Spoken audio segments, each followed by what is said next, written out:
very much, everyone. It's great to be with you tonight. I don't know if this is handheld. I was told I was going to get a handheld. If there's one of those, you can bring them up. But my name's Ryan Binkley. I'm from Dallas, Texas. Before I get started, I want to give a little shout out here. Here it is. First of all, Chairman Stevie, great job. Let's give Stevie a great job. And Scott Golden as well. It's great to meet you. I appreciate leadership in our party. Don't you appreciate leadership? It takes a lot of sacrifice, and so many people have done so much. And so it's an honor to be with you. I'm going to take a few minutes and just share with you. I love speaking to young people because you are the future of the Republican Party. So every chance I have to speak to college students, which I've done several times, or the young Republicans, it's one of my passions. Because the reality is this, that our nation is in a lot of trouble right now. I think we all recognize and see, we know what's going on at some level. But many times we don't understand the depth of it. I've had a chance to be with young Republicans and even a bunch of college students. I had them at our campaign headquarters, about 60 of them. And I asked them this polled question. I said, how many of you know how much debt we have as a nation? And only 1 out of 60, everybody say one. 1 out of 60 knew how much debt we had. And that's when I realized we got a lot of work to do and how we communicate and how we inform and how we teach the next generation to stand up for liberty for the United States of America. And that's why I'm running in this race.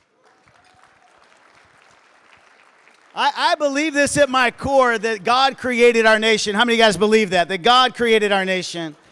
And I believe to be this lamppost of liberty, that we all could have a nation where we're protecting freedom of speech and freedom of press and freedom of commerce and trade. I would say this, freedom to peacefully protest. Peacefully protest. Can I get a shout out for that? That's what it's for. But these nations, we've seen our nation, I think start to show cracks in those freedoms through messages for decades of Marxism and socialism. And at the core of what we've got to stand for now, it is time that we get our freedom back. It is time that we shine this lamppost of liberty brighter than ever before. And the time to do that is right now. Right now. We don't have 4 years. We don't have 8 years. And I'm going to share with you what I would call, we've started our campaign back at the end of April. And just so you know, I'm a businessman. So many people ask me, Ryan, why are you running for president of the United States? Well, I've got 5 kids, ages 13 to 23. I've been married for 25 years this coming January. And I'm a CEO of an investment bank. And really, we have several businesses. I'm kind of a serial entrepreneur a bit. But we've got about 400 employees overall, about 16 offices across the nation. I'm also a pastor. So my wife and I have been in ministry for most of our life. And in fact, we did young adult ministry for 17 years before we started our church 10 years ago.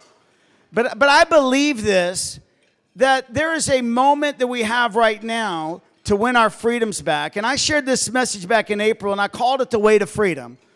And I want to talk to you today as young people. How many of you guys, if you're not a young Republican, consider yourself young anyway?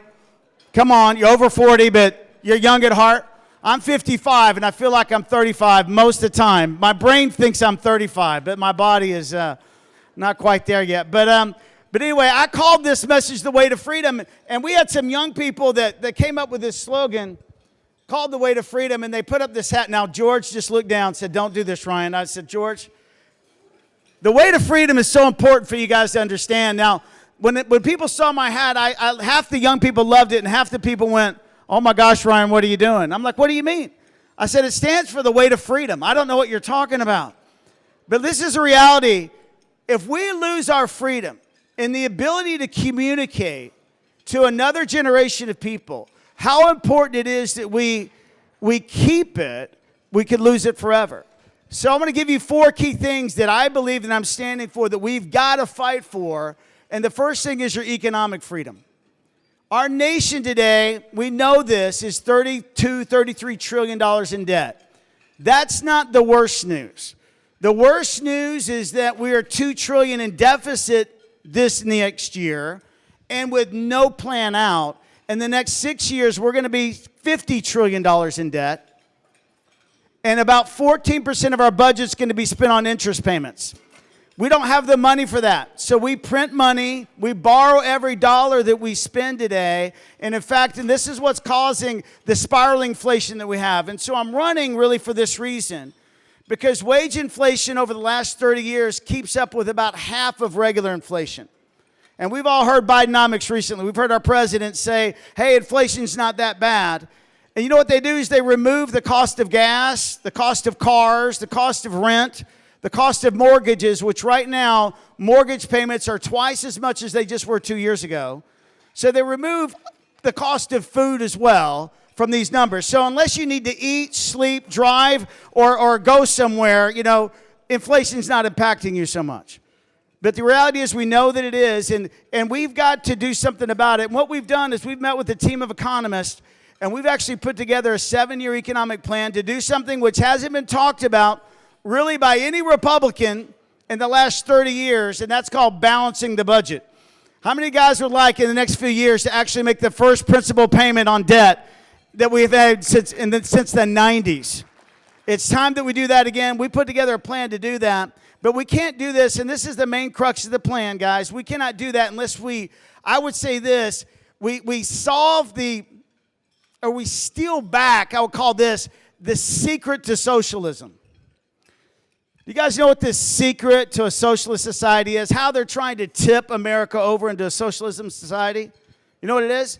It's health care. They've been trying to do it for decades. And what's happened is the Republican Party has never led on a couple key issues that I'm going to talk to you about today, because this is real key. There's two main reasons I'm running. That's because we need an economic revival in our country, and we need a heartfelt spiritual revival in our country.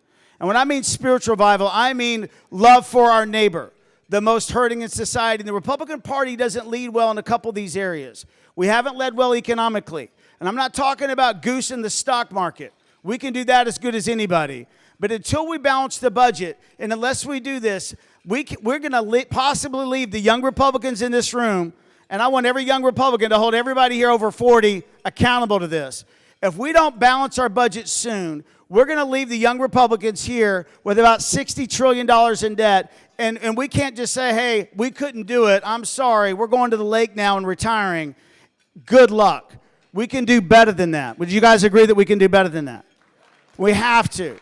And here's how we're going to do it. We're going to start with health care. It's 18%, not of just the federal budget. It's 35% of the federal budget, but it's 18% of GDP. Federal expenses on health care, Medicare, and Medicaid is 18% of GDP. It really gets paid for by a small bit of taxes that come out, but it doesn't even cover half the cost. And so as a result, we're going into debt about $1 trillion a year on Medicare and Medicaid, and it is a system of monopolies. It's monopolistic in the health insurance providers. It's monopolistic in big pharma. It's monopolistic in the healthcare providers themselves, because right now, hospitals own 75% of the doctors in the United States. And this is the reality. When it comes to healthcare and the budget, we have to do something different. It kind of reminds me of the story of a college student coming home one summer, coming up to his dad and saying, hey, Dad, I'm thinking about getting a second credit card. How many guys are excited about your children getting a second credit card? He was like, no, son, why would you want to do that? And he said, well, Dad, you know, my first one's maxed out, and they gave me a really good rate. And he said, son, before you do that, what's your credit rating like? And his son said, Dad, I think it's pretty good. He's like, well, what is it? Why do you think that? He says, well, my credit card company calls me every day and says my debt, it's outstanding. And this is what we've got now. We've got a nation full of leaders in Congress and at the White House that think that debt's outstanding. It's not outstanding. It's costing us our future. And we can fix this. In healthcare, here's what's broken in healthcare. I've got a friend of mine, one of my executives in my company, his son and his daughter-in-law were having a baby. They had a high deductible plan, a $12,000 deductible plan, and that's what it was going to cost to have the baby. They've been married for 1 year. I didn't have $12,000 in cash my first year marriage to do that. Did anybody else that's married have that your first year? They said, we can't make that payment. The hospital said this. Listen to me. This is what the hospital said. Can you pay cash? They said, well, maybe. How much is it if I pay cash? This is what the hospital said. How about $5,000? Folks, that is the waste that's in healthcare today. And right now, the United States of America is number one, almost by double in healthcare expenses throughout every developed country in the world, and we're not even in the top 25 in patient outcomes. We have the least efficient healthcare system in the entire globe. We are funding pharmaceutical drugs throughout the world today. We give patent extensions that no other nation does by 10 and 15 years. Canada pays 28 cents on the dollar for all the drugs you and I buy today, and we will stop this. And as President of the United States, we will demonopolize health care from insurance to big pharma, and we will win our country back financially. And when we do, we'll be sound again. We'll be sound again. But unless we start doing this, though, I would say this. Have a message for urban America. Republicans will likely keep losing. Did you know we lost 3 of the last 4 general elections? We only won 46% of the vote in the last 2 presidential elections. 46%. The Republican message for decades has been, if everybody goes and votes, we'll win. Have we heard that before? The reality is, folks, that's not true.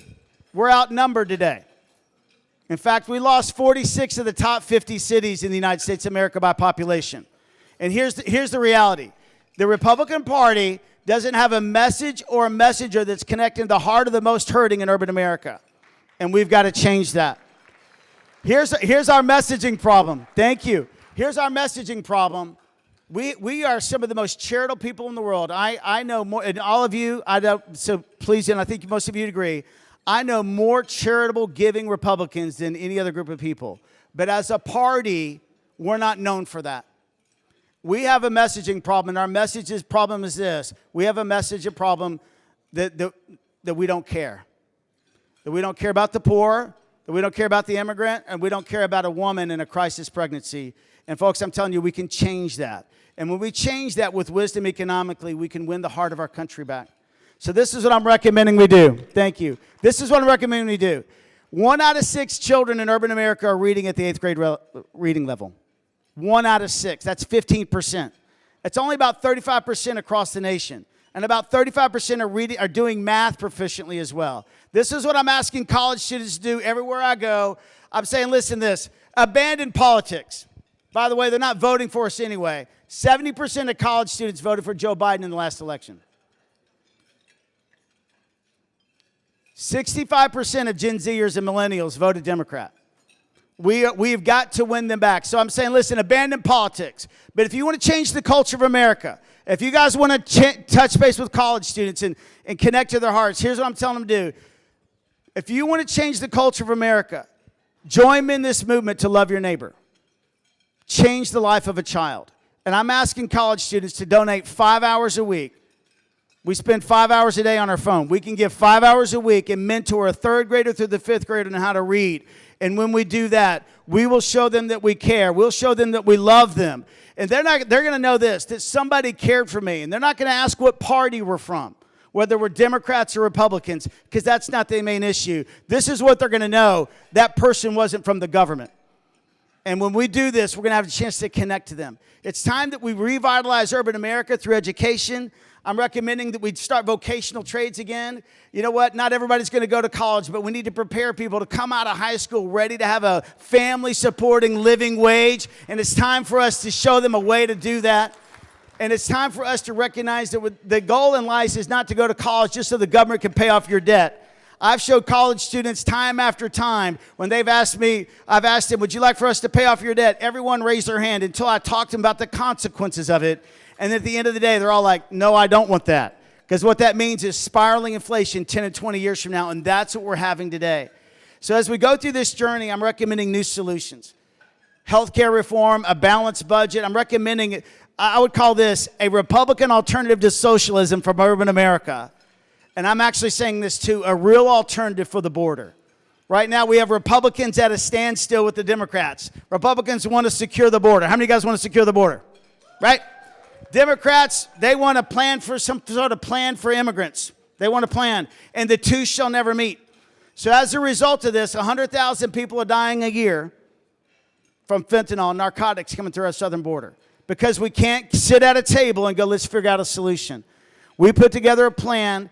We listened to several people through this. We've got a Security Act at the table and a Dignity Act on the table, Republican-led alternatives. We've combined those, and we have a Security and Dignity Act that actually closes the border. How many of you guys like to close the border permanently?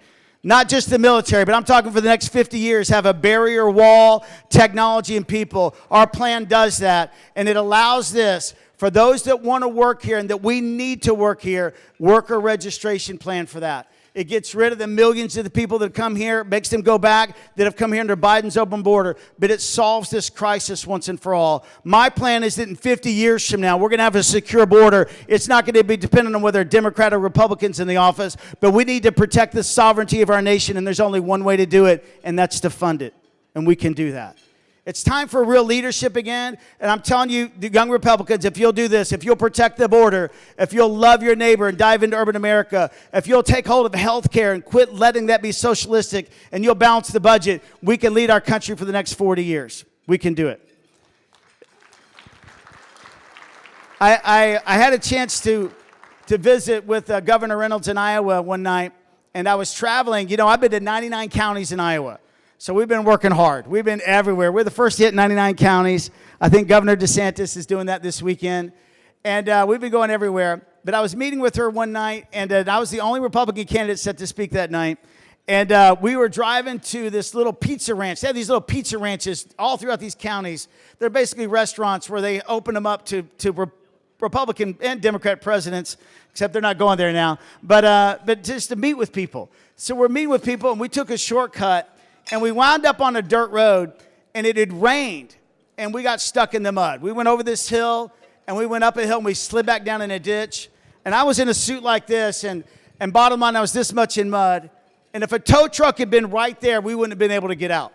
And I'm meeting the governor in 3-4 hours. And I'm like, what am I going to do? And so we prayed and said, God, help us. And one of my friends walked up the hill, and a woman out of a white pickup truck stopped us and said, can I help you? And she had a friend with a tractor. In about 20 minutes, they got us out. I made it on time to both events. The person that rolled down the window, her name was Faith. And this is what I want to close with this thought. This is what we need in America again. We need faith because we're stuck. We're divided. We've never been more divided any time else in our lifetime. In our lifetimes, we're that divided. But we can come out, but it's going to take faith. And I want to encourage you this. Have faith in God. Have faith in freedom, and have faith in each other. And my goal is, as President of the United States, that one day, whether you live in urban America or rural America, whether you're young or old, that we'd all be able to say this, that I'm proud to be an American, and that's my vision for America. God bless you very much. God bless you. God bless the young Republicans, and God bless the United States of America. Be blessed.